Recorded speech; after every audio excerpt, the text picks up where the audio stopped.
One day we'll start with absolutely no technical issues. But until then, good morning. Welcome to another episode of HardFoul Radio. This is the show that values time and puts God first. Appreciate you guys for joining me today. So let's get started. We got to start here. This is why sports are cool. So the Dodgers won Game 7 of the World Series, and I know a lot of people are upset because baseball's in this weird space of, even though baseball's had the most parity of the four major pro sports, because the team that's spending the most money is winning, it gives people the easy go ahead to complain. Fine, I'm not going to try to stop you from complaining. It is what it is. People that like it, people that love it, it's going to happen, right? Where it is interesting, though, and this is not just interesting, but where it's amazing is Shohei Ohtani started Game 7. It was supposed to be his moment. Now, I started Game 7 off going, you know what? I'm nervous. I was nervous that they were going to have, that Shohei was potentially going to risk his arm, pitching on 3 days rest. He had already thrown the 96 pitches, again, the 3 days prior, and he had never pitched on short rest to start his career. And remember, we lost a season of Shohei going both ways because of overextending his pitching and having to have Tommy John. So when we had Shohei the hitter 2 years ago, we just this last couple of months have had Shohei the two-way player, the two-way phenom. But I also texted Tony and I said, look, this is why sports are amazing. Because even if Shohei were to hurt himself, if he had that moment being dominant in a Game 7, the season and the player that he is, that's why you watch baseball. That's why you watch sports. You're not there for the, no offense, a 15, 16 win season and a great ERA. That happens all the time. But a Game 7 short rest pitching performance and the chance to be dominant in that fashion, that's legendary stuff.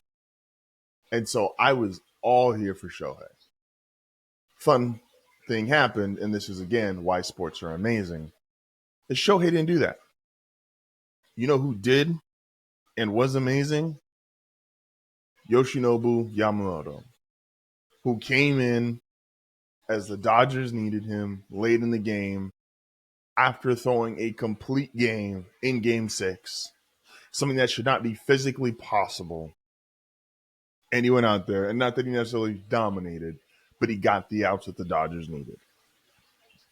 No sport, all sports have switched to analytics, no sport more than baseball. But that was, to quote the great Colin Cowherd, that was Manalytics. That was a guy who wrote an incredible story. And his story that he wrote was, hey, I'm going to get in here, and you've seen the quote going everywhere, losing is not an option. I'm going to go get these outs. I don't care if they're pretty. I don't have my best stuff, but I'm going to go get us X amount of outs. Bases loaded, bottom of the ninth. There's a 91% chance the Blue Jays are about to win the World Series, and Yoshinobu closes the door on it. High leverage, as intense of a situation as you could possibly have. And he wrote one of the coolest stories and coolest ends to a season in baseball, modern baseball history. The entire series, when they do those ESPN Instant Classics, this was an ESPN Instant Classic. The 7 games, the Dodgers in the AL East make some great World Series, by the way. Go look at the Dodgers-Red Sox World Series. Go look at the Dodgers-Rays. Like, they make some amazing World Series. This was an incredible performance, an all-timer, and we should be celebrating it, not going, oh, baseball's ruined because the Dodgers keep winning because they have more money. Yes, the Dodgers do have more money, but the Dodgers also spend their money correctly. The Yankees have a bunch of money. The Mets have a bunch of money. The Mets didn't even make the playoffs, and the Yankees were out after round 1. It's not just a money thing. Again, you go Manalytics over analytics, and when it comes time to it, and when it comes down to it, the coolest stories in sports are when a guy just goes, F your numbers, F the thought process, I'm just going to go out here and be great. And Yoshinobu Yamamoto absolutely deserved the World Series MVP. And he went out there and he was great. Gets you out of a bases loaded jam in the bottom of the ninth. Proceeds to go out there and pitch another inning plus. And it's the Miguel Rojas of the world. That home run, the same way the Mattingly home run lives forever, the same way they showed it all the time, the Toronto home run in the 93 World Series lives forever. That home run will live forever. And that's why sports are cool. When you have these moments, we always say when you're in sports media, you want storylines. Storylines are born from moments like that.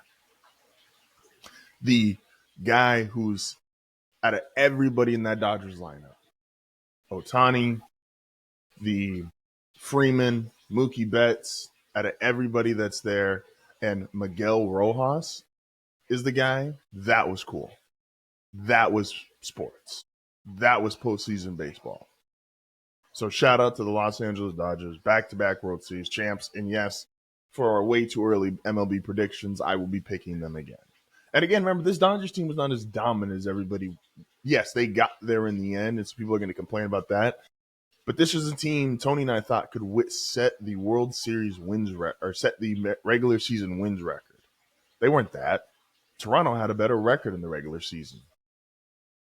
This team, grit, grind, yes, a very expensive grit and grind. It's nice when you have, Mookie Betts, Freddie Freeman, Shohei Ohtani, Teoscar Hernandez. But even one of my wife, who's been a lifelong Dodger fan, one of her favorite players on the team is Tommy Edman, who's not one of the stars. He was a trade piece from St. Louis. They got him in there. He's one of the quote-unquote lower-paid guys, still making $70 million in totality of his contract. But he's not one of the big superstars. He's not one of the big names. So, shout out to the Los Angeles Dodgers. You're back-to-back World Series champs and have a really good shot to go 3 in a row. Moving on to the biggest game of the weekend, Chiefs-Bills, and it happened again, which is the seemingly every regular season, the Bills beating the Kansas City Chiefs. Except I'm here to tell you why I truly feel like this year is different. Yes, if you are a Chiefs supporter or you're one of those people that crowned the Chiefs because they got to 500 or because they beat the Commanders out Jaden Daniels or they beat the Raiders who put anyone at quarterback and you think they're the best team in football, then you have to acknowledge the Bills just got the best win of the regular season. Because it's not like the Chargers when they beat the Chiefs week 1 where it was neutral field and Kansas City was without Rashee Rice and lost to Xavier Worthy 2 snaps into week 1. It's not like the Eagles where some controversy in the Eagles game. Again, no Rashee Rice, no Xavier Worthy for the totality of the game. And there was some false starting going on for a play that a lot of us don't love. And then you got the Jaguars game, which is just a weird game. They had the pick 6, and again, still no Rashee Rice. So this was Rashee Rice is back. Xavier Worthy's out there. Hollywood Brown. We've all seen the numbers. It's their first time playing together. Now they've gotten games together, and the Chiefs offense is just back to being explosive and score on anybody, and the Bills defense isn't any good, and they still lost 28-21.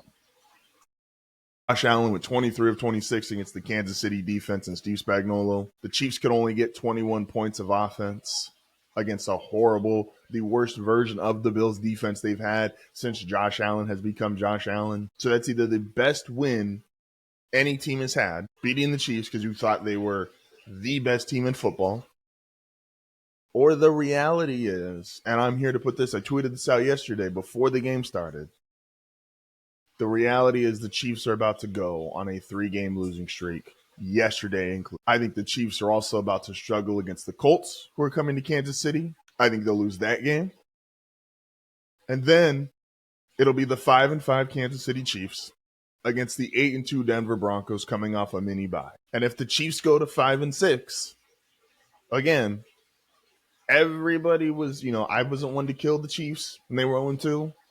I didn't kill the Chiefs when they lost to the Jaguars. But if you finally get your team back in totality, You have Rashee Rice. You have Xavier Worthy. You have Hollywood Brown.